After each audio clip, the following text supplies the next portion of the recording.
So I've been getting a lot of questions about character placement and how I've been doing some of my most recent Dreamsnaps. So I figured I could do a video showing some of those tricks that I use. Also, there is now a new trick where you can use Hades from the Storybook Veil expansion to get characters' attention as well. He's very similar to Jack Skellington. So, anyways, oh, and I just decorated for the holidays here. So yeah, one question is, how do you gather characters? Well, there's a few different things. So, you know, in general, like I'm looking at the map right now, if I'm wanting just a general character that's just outside, no problem, I would just go find each character, hang out with them, and then bring them over to where I'm wanting. However, if I'm wanting multiple characters from inside, like a building, like, you know, Tiana's restaurant's over here and it looks like Beast and Daisy and them are in there, and then, you know, different people are at Remy's and stuff. So for that, if I want more than one character from in there, I need to use a piece of furniture that can pull characters out of wherever. That includes Ursula's stage, the Coco stage, the fire pits, and I think there's a gazebo, the stage. There's probably some other things I'm not thinking of. But anyway, so depending on who I'm wanting for the shot depends on how I'm getting the characters out. But the principle's always the same, where I'll go up to a character. So say I want Mickey for my shot. So Mickey's over here in the forest. I'm gonna go over to him and go find him. Okay, let me eat something here. So hey, there's Mickey. So I go up to him, I hang out with him, I bring him over. Alright, so follow me. Okay, so say this is where I wanted to do my dream snap or just take a picture or whatever. So there he is. I would go into furniture mode. There's different things I use as barriers to trap a character. I've favorited some of them. One of my, you know, essential ones that I use a lot is cologne bottles. I use those a lot. Another big one is, where are they? There's these big Hero 6 tool sets. I probably passed it. These big Hero 6 tool sets that are really great. So like you can use those.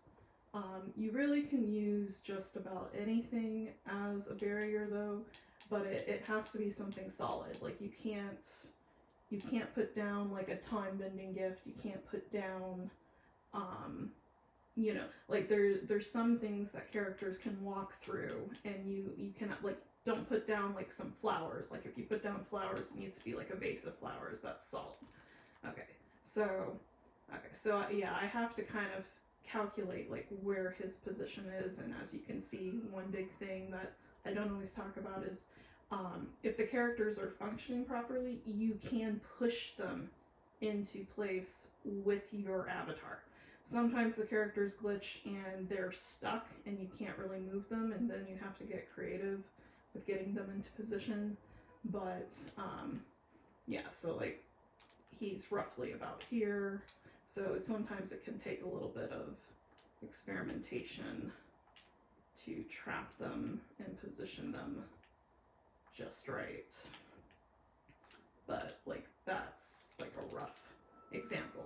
So there, I've trapped a character. When you're done with him, you buy, hang out, let's hang out later, and then move on.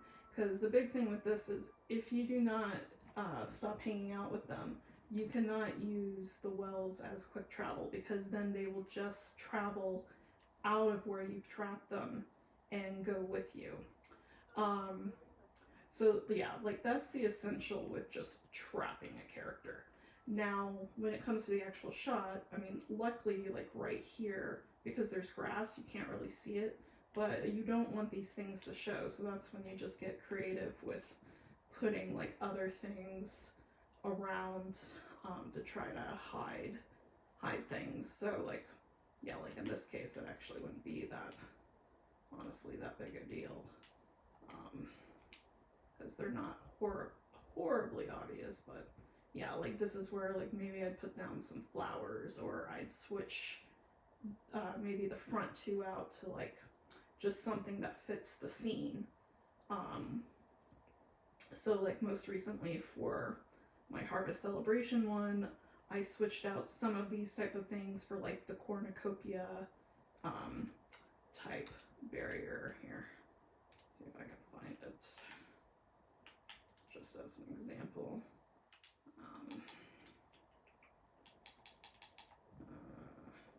Okay, so yeah, for example, like just so it's not super obvious what I'm using as a barrier, for my Harvest Celebration one, I had done like one of these on either side, and I had gotten rid of these, and because they're solid, they actually were able to help keep Mickey and Minnie trapped. Which, speaking of which, why don't we get Minnie here? Come here. Alright, so here, why don't you come by, Mickey, Minnie. Alright, so here, you two lovebirds can stick together here.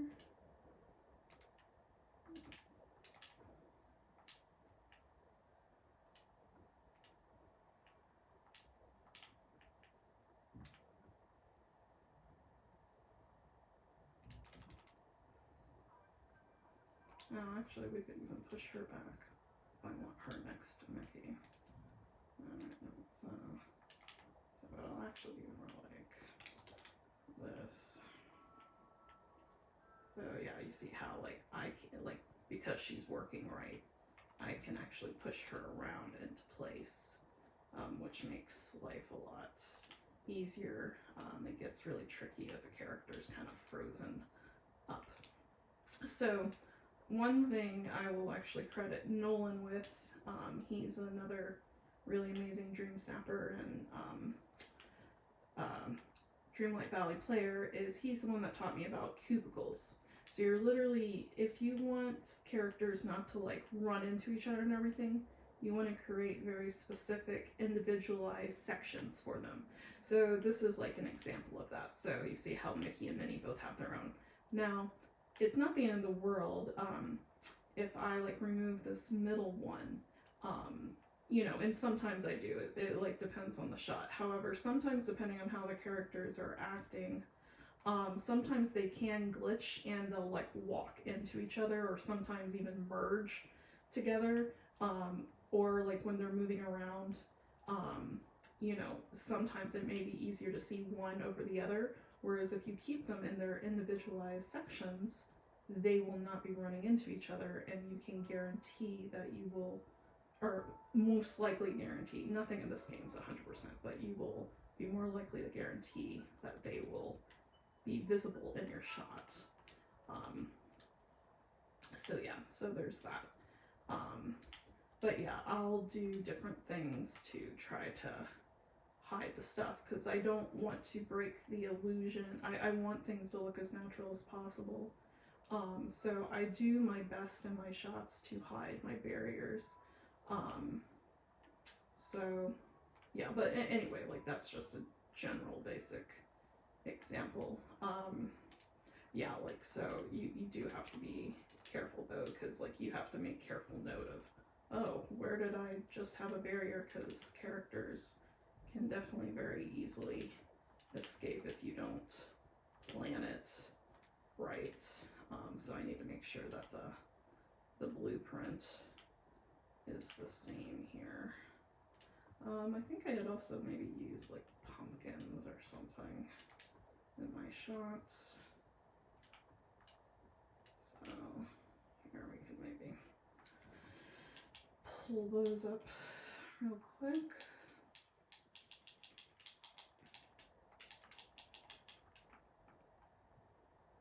Alright, So yeah, also in my shot I had used like these little pumpkin things, which are great. So just as sort of an example of what I mean when I'm like wanting to, let's see, can I get through that? I might be able to get through that, but yeah, characters are tricky. If you leave them any sort of opening, they will find it.